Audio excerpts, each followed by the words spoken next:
السلام عليكم. في هذه الحصة إن شاء الله غادي نشوفوا درس ديال لي روش ماغماتيك بالنسبة للسنة الثانية مسلك دولي. لي روش ماغماتيك اللي هما الصخور الصهارية. الوغ فقط للتذكير شنو هما لي روش ماغماتيك؟ سون توت لي روش qui sont issues d'un magma, c'est-à-dire que le magma subit un refroidissement et solidification. يعني أن الصخور الصهارية كتكون ناتجة عن تصلب وتسخر الصهارة، تبرد الصهارة اللي كتكون كتطلع من باطن الأرض بحرارة عالية جدا، فكتبرد كتعطي صخور صهارية. دونك on va voir les roches magmatiques caractéristiques des zones de divergence et les roches magmatiques caractéristiques des zones de convergence. Donc commençons par les roches magmatiques qui se trouvent au niveau des zones de divergence. للتذكير فقط شنو هما les zones de divergence؟ هما les dorsales médio-océaniques. Donc deux types de roches qu'on trouve au niveau de la dorsale. Il s'agit du basalte et le gabbro. Donc on va faire une petite comparaison entre les deux roches. Donc si on voit les deux roches à l'œil nu, on va trouver qu'il y a une différence au niveau de la structure de la roche. Ici au niveau du basalte, vous allez trouver qu'il y a des cristaux qui sont plus ou moins visibles à l'œil nu, qu'on peut les voir à l'œil nu. يعني هناك بلورات يمكن أن نراها بالعين المجردة, surtout des cristaux qui ont une couleur verte, بلورات خضراء اللون كتسمى olivine, et qui sont dispersés dans une matière sombre. لاحظوا أن هذه البلورات قليلة جدا يعني ومبعثرة داخل مادة سوداء. هنا au niveau du gabbro, vous allez trouver que la roche est complètement constituée de cristaux اللي هي عبارة عن عناصر لامعة كلها كتلمع. الصخرة كلها كتلمع ماشي بحال البازالت يعني بعض العناصر تلمع في هذه الصخرة. Donc passons à l'observation microscopique des deux roches et commençons par le basalte. هنا فقط للتذكير أن le microscope utilisé pour observer les roches il s'appelle le microscope polarisant. Le microscope polarisant أو المجهر المستقطب. فلاحظوا أننا إذا شفنا البازالت بالمجهر المستقطب ou bien par le microscope polarisant, on va voir qu'il est constitué par des cristaux de grande taille. Comment on les appelle les phénocristaux. بحال هذا c'est quoi؟ هذا هو داك اللي شفناه قبيلتي بالعين المجردة في البازالت اللي هو الأوليفين. C'est un phénocristal parce qu'il est de grande taille. Par le microscope, on peut voir même les microlithes. C'est quoi les microlithes? Ce sont les cristaux vraiment de très très petite taille qui ne se voient pas à l'œil nu. Et vous allez voir que les cristaux هادو اللي قلنا عليهم des phénocristaux et des microlithes sont des cristaux de différentes tailles et ils sont dispersés dans une pâte vitreuse. هي المادة السوداء اللي ما كتلمعش c'est la pâte vitreuse كتسمى بالعربية المادة الزجاجية. وبالتالي فهذا كيجعلنا نقولوا أن la structure ديال البازالت est une structure microlithique puisqu'il contient des microlithes.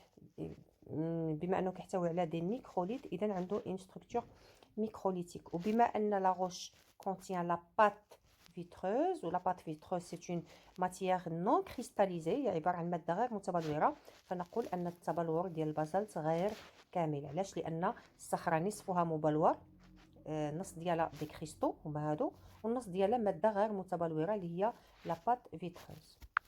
Alors إذا مشينا le gabbro, on va voir par le microscope qu'il y a uniquement des phénocristaux, c'est-à-dire des cristaux de grande taille, vraiment de grande taille. Ils sont visibles même à l'œil nu. Donc كاينين بزاف غادي نشوفوهم. كاين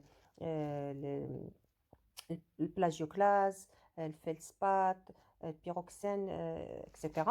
Donc il n'y a pas de pâte vitreuse. هنا ما كاينش la pâte vitreuse في الجابرو. Donc on dit qu'il a une structure grenue, بنية محببة, لأن vraiment ديك البلورات كيعطيها واحد الملمس حبيبي على شكل حبيبات. Et puisque la roche ne contient pas la pâte vitreuse, elle est constituée uniquement de phénocristaux, donc on dit qu'il a une cristallisation complète. يعني التبلور ديال الصخرة كان كامل. هنا si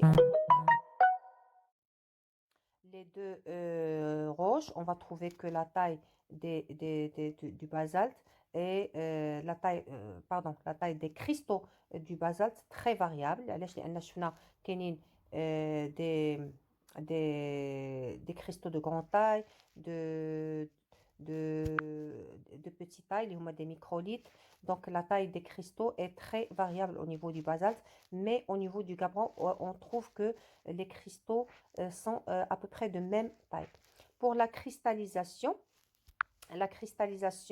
du basalte est incomplète puisqu'il y a la pâte vitreuse au niveau de la roche, alors que la cristallisation du gabbro est complète puisqu'il y a l'absence de la pâte vitreuse. Alors pour la structure, le basalte a une structure qui est microlithique ou le gabbro a une structure grenue. Alors, on a quelques définitions à retenir. Une roche magmatique. هنا كاين جوج الانواع ديال roches magmatiques. إلا لاحظتوا بين إلا قارنا ما بين le basalte et le gabbro غنشوفوا بأنهم إلا شفنا les cristaux اللي كاين في البازالت و les cristaux اللي كاين في الgabbro ils sont identiques. يعني كاين feldspathe plagioclase pyroxène olivine بجوج بهم فيهم نفس الانواع البلورات. هذاك يعني بأنهم بجوج بهم ماجين من نفس الصهارة يعني le même magma اللي عطانا البازالت هو نفسه اللي عطانا لو غابرو، ولكن كيبقى الفرق فايش في لا ستركتور. وهذا كيدعو للتساؤل علاش لا ستركتور ديال البازالت ميكروليتيك elle est différente de la structure du gabbro qui est grenue. alors هنا الاختلاف راجع الى الاختلاف في ظروف التبريد، يعني لي كونديسيون دو فورماسيون، يعني ظروف التشكل ديال البازالت كتختلف على الظروف ديال التشكل ديال لو غابرو. هنا لو بازالت كنقولوا سي اون روش ماغماتيك فولكانيك. من بعد غنقولوا علاش، لان البازالت هو واحد الصخره ناتجه عن بركان، عن خروج صهاره للسطح، يعني الماغما كيتبرد في السطح فكيعطي صخره البازالت اللي عندها اون ستركتور ميكروليتيك. دونك سي اون روش ماغماتيك فولكانيك. بينما لو غابرو اللي هو واحد الصخره اللي عندها اون ستركتور غروني، هذه سي اون روش ماغماتيك اللي هي بلوتونيك. اذا الفرق بيناتهم هو انهم واخا بجوج بهم ماجيين من نفس الصهاره، ولكن الاختلاف كما قلت في الظروف ديال تبريد الصهاره. دونك هذه ديفينيسيون à retenir. une roche magmatique plutonique se forme lorsque le magma refroidit et solidifie lentement dans le profondeur. بحال الشكل ديال بحال الشكل ديال لو غابرو. Alors, pour une roche magmatique volcanique, elle se forme lorsque un magma refroidit et solidifie rapidement dans la surface. وهذا الحالة ديال البازالت. Donc, bilan, qu'est-ce qu'il faut retenir من هادشي كامل؟ هو أن dans les zones de divergence وبالضبط les dorsales océaniques كاينين deux roches، كاين le basalte وكاين لو غابرو. غنشوفوا فوقاش كيتكون البازالت فوقاش كيتكون الغابرو. ملي كيكون عندنا ان ريفرواديسمون رابيد دو ماغما اون سيرفاس، يعني ملي كيطلع لنا هذه هي اللي كنسطر عليها، هو من ملي كتخرج لنا الماغما للسطح لا روش اللي كتكون لنا كتكون عندها اون ستركتور ميكروليتيك، وفي هذه الحاله غيكون هو البازالت. لذلك كنسميو البازالت اون روش ماغماتيك فولكانيك. الوغ بالنسبه لو غابرو، دونك في لا دورسال كيفاش كيوقع باش كنحصلوا على لو غابرو؟ كيكون ان ريفرواديسمون لون دو ماغما اون بروفوندور، وكنسطر على اون بروفوندور. اش كيعني هذا؟ ان لو ماغما هنا لا يخرج الى السطح. لو ماغما سو ريفروادي اون بروفوندور، كيطلع لواحد العمق معين وكيبرد دون فاسون تري لونت. كيعطينا شنو؟ كيعطينا اون روش ا ستركتور غرونو اللي هو لو غابرو. وفي هذه الحاله كنقولوا بان لو غابرو est une roche magmatique plutonique.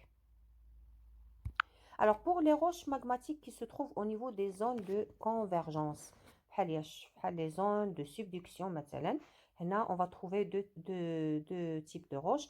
Il y a le granit et l'andésite. Donc on va comparer les deux roches بحال اللي عملنا قبيله بالنسبه للبازالت والغابرو. Donc à l'œil nu on va trouver également qu'il y a une différence. Regardez, l'andésite est une roche qui contient un petit peu de cristaux luisante يعني لامعة. بينما هنا le granit il est entièrement constitué de cristaux. Donc voici quelques types de granit qu'on peut trouver au niveau de zones de convergence. Donc, هنا إلى قارنا les deux observations microscopiques des deux roches, on va trouver que l'andésite a une structure semblable à celle du basalte. يعني أنه يتكون من des microlithes ou des phénocristaux زائد مادة غير متبلورة اللي هي la pâte vitreuse. Alors que le granit, il est constitué essentiellement, bien complètement de phénocristaux. Donc, je n'aime les deux roches.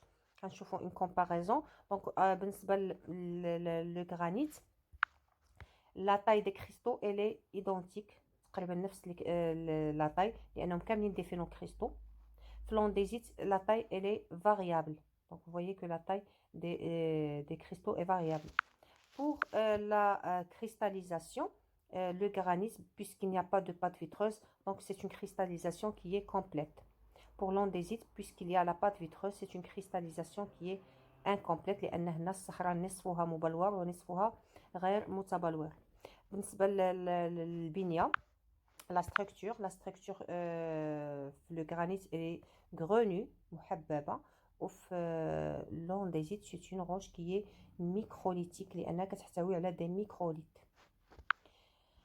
Alors, bilan, dans les ondes de convergence, on va trouver deux roches. Commençons par l'andésite. L'andésite qui se trouve ou bien qui se forme à la surface. Donc, c'est une roche magmatique volcanique. Donc, le refroidissement se fait d'une manière rapide. Le refroidissement du magma se fait d'une manière rapide en surface, ce qui donne naissance à une roche à structure microlithique, اللي هي l'andésite. وفي العمق ملي كيكون عندنا un refroidissement très lent du magma en profondeur, donc on va y avoir une roche à structure grenue. Donc c'est une roche qui est plutonique, c'est le granit.